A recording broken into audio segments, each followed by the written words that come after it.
तो हेलो मेरे anime lovers, मैं फिर से आ गया हूँ एक और धमाकेदार वीडियो के साथ। और इस बात की मैं गारंटी लेता हूँ कि ये वीडियो आपको बेहद ही ज्यादा पसंद आने वाली है, क्योंकि आज हम बात करने जा रहे हैं जुजुत्सु काइसेन वेब सीरीज के एक धमाकेदार कैरेक्टर के बारे में। लेकिन मैं तुम्हें एक बात बताना चाहता हूँ, तुम्हें विलन अच्छे लगते हैं तो मैं आज जाकर एक ऐसा गेम बनाऊंगा जिसमें विलन हीरो से ज्यादा पावरफुल हो, जिसमें विलन कभी नहीं हारेगा।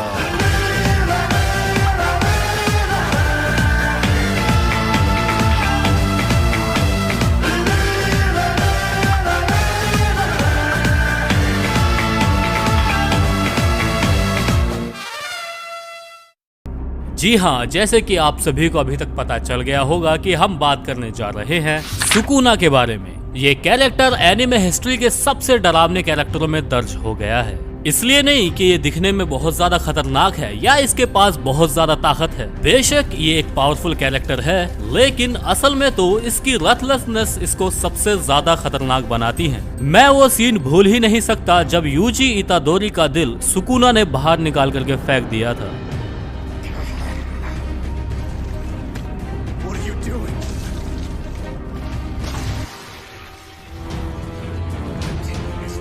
अगर आप एक एनिमे लवर नहीं हैं, तो भी आपने इस सीन को जरूर देखा होगा, क्योंकि ये सीन एकदम एपिक है। और इस सीन की इंस्टाग्राम पर इतनी ज्यादा रील्स बनी है ना कि आप ना चाह करके भी इस सीन को नहीं भूल सकते। सुकुना इतना ज्यादा कॉम्प्लेक्स और इंटरेस्टिंग है ना कि ना तो वो दुश्मनों को साइड लेता है और ना ही जुजुत्सु सोर्सरर्स का। जो दुनिया को इवल कर्सिस से बचाती है वो ट्रूली किंग ऑफ कर्सिस है। उसके मन में जो आता है वो वही करता है। एक किंग ऑफ कर्सिस से पहले सुकुना एक नॉर्मल इंसान हुआ करता था। कई हजार साल पहले सुकुना एक नॉर्मल ह्यूमन या फिर यूं कहें कि एक जुजुत्सु सोर्सरर था। अपने वक्त में बहुत जल्द सबसे पावरफुल जुजुत्सु सोर्सरर बन गया था, लेकिन उसकी पर्सनैलिटी सैडिस्टिक थी और बेहद ही वायलेंट टाइप की थी। वो न केवल कर्ज स्प्लिट को खत्म करता था, बल्कि इंसानों को मारने से पहले जरा भी कतराता नहीं था। जितने भी साल वो इंसान के रूप में जिंदा रहा ना, उसने अनगिनत खून किए। लेकिन एक पॉइंट ऐसा आया जब उसकी ह्यूमन लाइफ खत्म हो गई। अब वो एग्जैक्टली किस तरीके से मरा था ये तो किसी को नहीं पता है। वहीं कुछ लोग अंदाजा लगा रहे हैं कि सुकुना की कोई बैक साइड लाइफ स्टोरी है जो हमें आगे जाकर के रिवील करी जाएगी। और वहीं कुछ लोग कह रहे हैं कि उसे किसी ने धोखे से मार दिया था। अब उसकी मौत का कारण चाहे जो भी हो, लेकिन ये बात पक्की है कि वो ट्रूली कभी भी नहीं मरा था, बल्कि उसके वायलेंट नेचर और अद्भुत नेगेटिव एनर्जी ने उसको किंग ऑफ कर्सिस के रूप में दोबारा से जन्म दे दिया है। दोबारा से जन्म लेने के बाद सुकुना ने जैसे कि तबाही सी मचा दी, उसे मारना लगभग नामुमकिन ही था। मैं आपको बता दूं कि सुकुना के पास 4 हाथ और 2 सर हैं, जिस वजह से उसकी शक्ति दोगुने तौर पर बढ़ गई थी। तब सभी जुजुत्सु सोर्सरर्स ने मिलकर सुकुना की शक्तियों को उसकी 20 उंगलियों में कैद कर लिया और हर एक उंगली को सेफली कहीं पर छुपा दिया। और करीब 1000 साल बाद यूजी इतादोरी ने सुकुना की उंगली को कंज्यूम किया, जिससे किंग ऑफ कर्सिस दोबारा से धरती पर आ गया। मेरे ख्याल में हमें पहले ही एपिसोड से पता चल गया था कि सुकुना एक ओपी कैरेक्टर होने वाला है। और सिर्फ वन फिंगर सुकुना ने गोजो सातुरो को एकदम कड़ी टक्कर दी थी। वो फाइट सीन इतना स्मूथ थी ना कि मैं तुरंत ही जुजुत्सु काइसेन का फैन बन गया था। ये जुजुत्सु के जादूगर नाक में दम करते हैं।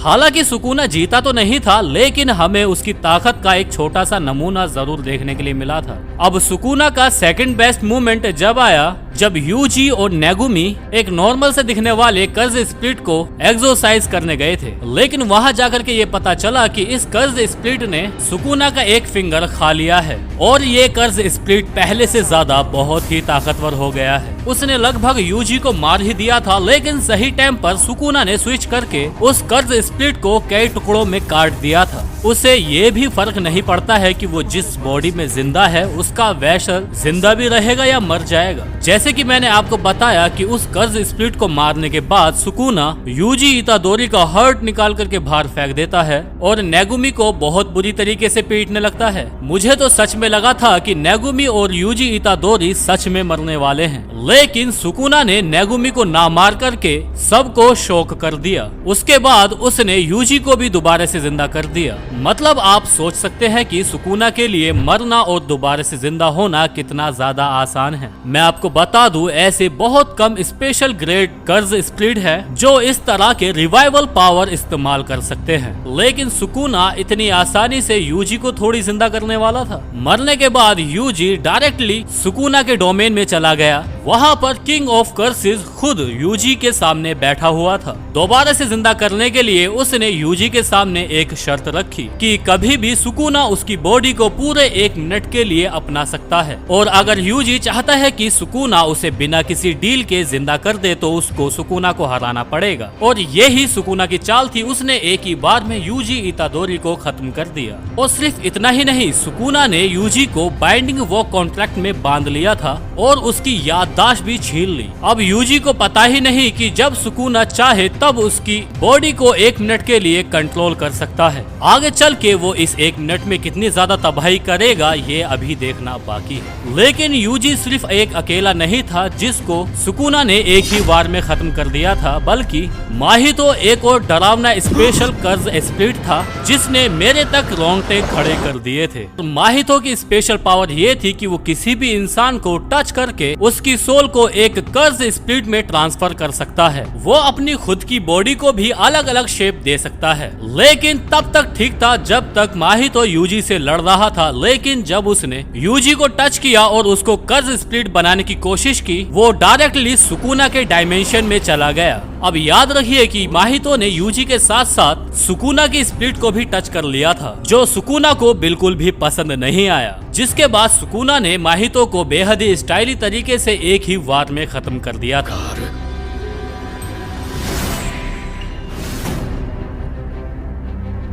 二度はないと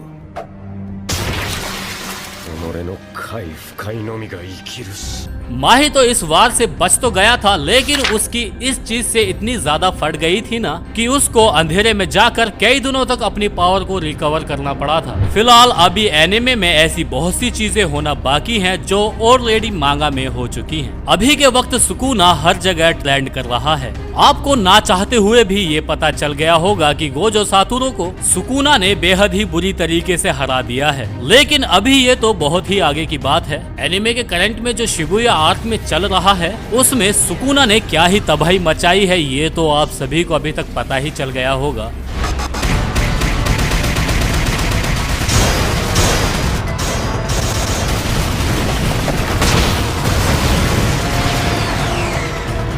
भाई ये क्या ही फाइट थी। इस फाइट के लिए मेरे पास बिल्कुल भी अल्फाज नहीं है। जुजुत्सु काइसेन के फैंस ने ये बात तो मान ही ली है कि सुकुना की किंग ऑफ कर्सेस है, लेकिन मेरे मन में एक सवाल आता है कि वो इतना पावरफुल कर्ज बना कैसे। वेल, इसका पक्का आंसर तो केवल मांगा राइटर्स को ही पता है, लेकिन मेरी कुछ इंटरेस्टिंग थियरीज हैं जो मैं आप लोगों को बताना चाहता हूँ। दुनिया में ऐसी बहुत सी जगह है जहाँ पर हमें इवल चीजें देखने के लिए मिलती हैं और उस जगह से नॉर्मल लोगों को दूर रहने के लिए कहा जाता है क्योंकि वहाँ पर पैरानॉर्मल एक्टिविटीज होती हैं। और बस इसी ही अननेचुरल कॉन्सेप्ट को लेकर के कर्ज स्पिरिट वाला कॉन्सेप्ट बनाया है। लेकिन मेरे ख्याल में सुकुना इतना अलग और पावरफुल इसलिए ही है क्योंकि वो डायरेक्टली कर्ज ऑफ डेथ है। क्योंकि हमारी इस दुनिया में सभी को मरने से डर लगता है। इनफैक्ट हमारा बेस डर यही है कि हम ये करने से मर जाएंगे। और सुकुना ने इसी डर को हार्नेस करके इतनी सारी पावर इकट्ठा की है ना कि इसके राइटर्स ने खुद कहा है कि आप सुकुना को नेचुरल डिजास्टर्स मान सकते हैं, जिसे खुद ही नहीं पता होता कि वो कितनी ज्यादा तबाही मचाने वाला है। और बस यही चीज उसे इतना ज्यादा ताकतवर बनाती है। आपने नोटिस किया होगा कि उसका डोमेन एक्सपेंशन ही मैलियोवेलेंट स्ट्राइन है। बहुत सारी हड्डियों के ऊपर उसका थ्रोन लगा हुआ है। जापानीज में मैलियोवेलेंट का मतलब होता है कि दूसरे के ऊपर डेथ विश कर देना, और मेरे ख्याल में ये टाइटल सुकुना के ऊपर परफेक्टली फिट करता है। लेकिन सुकुना की कोई बैक ट्रेजिड स्टोरी तो जरूर होगी जो जुजुत्सु काइसेन के राइटर सभी फैंस से छुपा रहे हैं। मुझे यकीन है कि जिस दिन वो चैप्टर रिलीज होगा उस दिन पूरा इंटरनेट जुजुत्सु काइसेन से भर जाएगा। दोस्तों, अभी तो ये सिर्फ जुजुत्सु काइसेन उसके जैसे हजारों फेमस एनिमे सीरीज की शुरुआत है। अभी तो मैं ऐसे हजारों एनिमे सीरीज को एक्सप्लेन करने वाला हूँ।